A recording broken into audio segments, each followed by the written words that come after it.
on the Sports Fix. You're listening to North Central Florida sports leader ESPN Radio and ESPNGo1.com.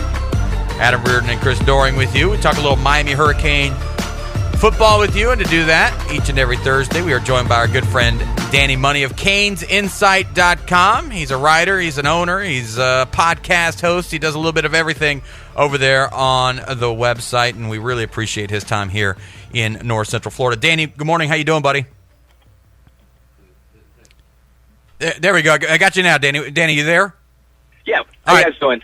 Doing quite well. Hey, all right, so we've got this 14 playoff thing. Obviously, it's going to happen here. They've agreed on, or they're about to pitch their scenario to these to the presidents and whatnot. Is Al Golden on record as being either a playoff guy or a bowl guy? Has he ever sort of let his feelings be known on that subject?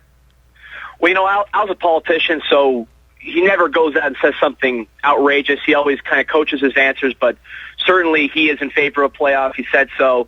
I mean, to him, it's a given. He's such a competitor, and his viewpoint is if you are that kind of competitor, you want a playoff system. But at the same time, he's always very respectful of the Bulls and what they do for the local community. So, again, his answers are usually political, but he's certainly in favor of a playoff.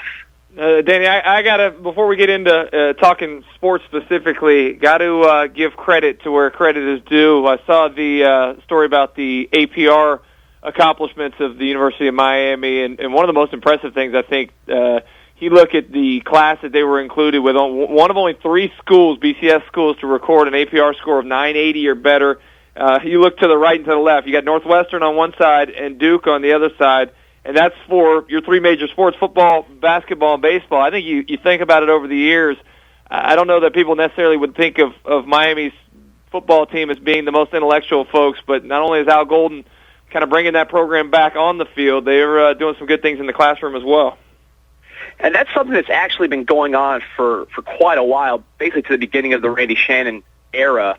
And like you said, people don't really know that, but I think it has to do with the small class sizes that Miami has. They have very good infrastructure in place for these athletes, and you know they're not burying these athletes in class that they know they're going to pass and just kind of leaving them to the side. They're taking an active role. They have the resources and the professor-to-student ratio to really take an active role in their education and make sure if they don't go on to the next level that they have an education to fall back on. Now, I'm glad you brought that up, Chris, because I actually have it written down as something to ask Danny. With the exception of Donna Shalala and some other folks over there, I know that fans don't get too excited about those numbers, especially when you look at the lack of major production by those 3 teams on either the field or the court. Is that something fans should care about more? I mean, honestly, when the next time I go on the website, I mean, should I start a post about, hey, look how good our APR is, or will you get blasted? Will I get negative reputation right off the board? Well, maybe you should put a picture of some females at the bottom of the right. And, hedge my bet a little bit. Yeah, you'll be in good shape. But I mean, just speaking from a purely football point of view, this is a phenomenal recruiting tool. These APR rankings, and it's something that Al Golden really emphasizes when he's meeting with parents, because his pitch is a very easy one, and it's basically, as an athlete, you have the best chance to go on to the NFL and perform once you are in the NFL, coming from the University of Miami. And as an individual, there's a great chance that you are going to graduate with a top 50 education, and Miami has been ranked as the number 1 school in the state of Florida the past few years.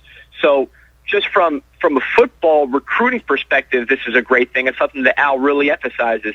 And then just, this is something that counters the image of Miami as sort of this renegade school, which really has been untrue for the past, I want to say, almost 10 years. I mean, you can count the arrest on one hand. Obviously, the Shapiro thing is a sensational scandal, but as far as, player misconduct, booster benefits, academic fraud. I mean, Miami has been about as clean as it gets for one of these high-profile programs.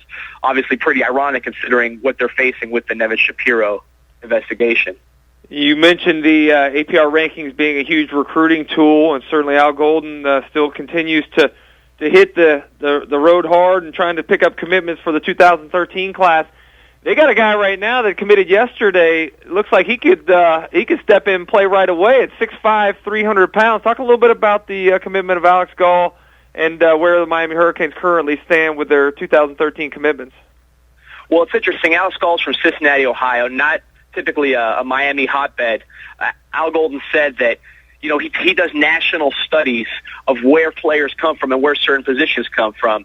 And obviously the results of that study show that the Midwest is the best place for producing offensive line talent. So not surprisingly, you've seen him focus a lot of his recruiting efforts in the Midwest for offensive linemen. So this is a product of that. Gull looks like a big kid, can play guard, play tackle. His coach actually thinks he's athletic enough to play center at that size. Comes from a major program in Moeller up in Cincinnati, which plays a national schedule, plays some big games out of state. The real concern you have with him is the Big Ten schools weren't too hot after him, even though he does come from a high-profile program. But again, offensive line is such a hard position to evaluate. Beauty's kind of in the eye of the beholder, and Al and Art Kehoe obviously liked what they saw with him. Danny Money of CanesInSight.com, our guest here on the Sports Fix talking Miami Hurricane football. You got to take the good with the bad as far as recruiting is concerned. J-Ron Kearse, now he's related to Javon Kearse, right? That's his nephew. Nephew, okay. Now, he at one point was committed to Miami, apparently now decommitted. What's his status as far as you believe he may end up at Miami, may not end up at Miami, and then maybe on a bigger scale, and I don't know if this is just a Miami thing or if it's everywhere else, but early commitments, guys who commit early, it almost feels like they're a coin flip whether or not they're going to stick around and be part of the class at the end of the year. Yeah, with J-Ron Kearse, he decommitted after his visit to Clemson, and it seems there's something in the air up there in Clemson because kids just come back from their visits infatuated. I don't know if it's the quality of female, which I can attest firsthand. I've been up there, is quite strong. The football program is ascendant. It's a beautiful area. Some people think there's funny business, which happens every time a school has sort of sudden success in recruiting.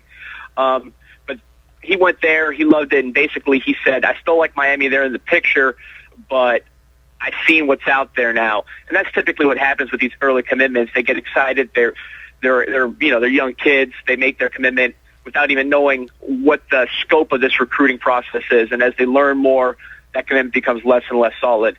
As far as the early commitments, it depends what kind of kid you're dealing with. If you're dealing with a guy that's just a lifelong Cane, a born Cane, a local guy, that early commitment could be as solid as Oak, Duke Johnson being an example. If you're dealing with an out-of-stater or a guy out of region, J-Ron Kearse being from Fort Myers, Southwest Florida, not necessarily a Cane region, and obviously having some U.S. ties with his uncle, those are usually pretty tenuous early on. In terms of looking over the 2013 commitments at this point in time, seems like a lot of focus or a lot of success, at least on the offensive side of the ball. Where is the focus for the defense? I know safety is a position of need at this point in time, but when do you believe that maybe some of those commitments will start rolling in for the defensive side of the ball?